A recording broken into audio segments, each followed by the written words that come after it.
From the Newsroom at news.com.au.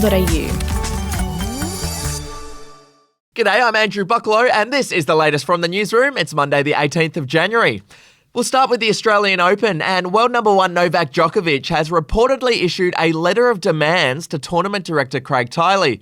Yesterday, a third plane with a positive COVID-19 test arrived in Melbourne as players continued to complain about the conditions in quarantine. There are now 72 players who face a 14-day lockdown, unable to leave their hotel rooms.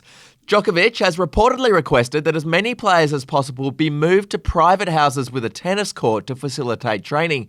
He also asked for a reduced number of days of isolation for players in hard isolation and better meals for those in hotel quarantine. We'll see how those requests go down. To vaccine news now, and Australia's Therapeutic Goods Administration is investigating after the death of 13 elderly people in Norway who had been vaccinated with the Pfizer vaccine. Authorities have urged for calm, saying the deaths were recorded among very frail patients, including some who were anticipated to only have weeks or months to live.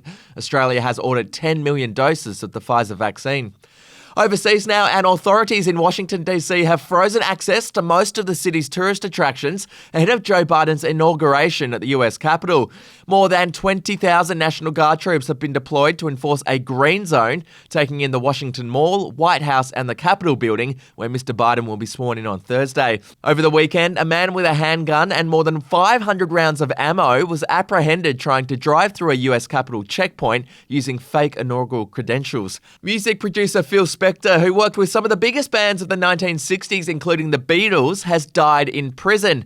In 2003, Spector was sent to prison for the murder of actress Lana Clarkson. He was 81. And finishing with sport, an Australian sprinting sensation Rohan Browning became only the second Aussie to run 100 metres in less than 10 seconds over the weekend. Browning recorded a time of 9.96 seconds in Wollongong.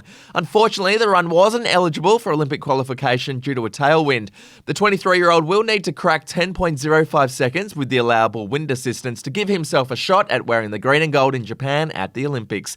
And do you want the chance to win $1,000 each week? All you got to do is play the daily quiz at news.com.au/quiz and the cash could be yours. That's it from the Newsroom. We'll have another update for you in the afternoon. Your update from news.com.au.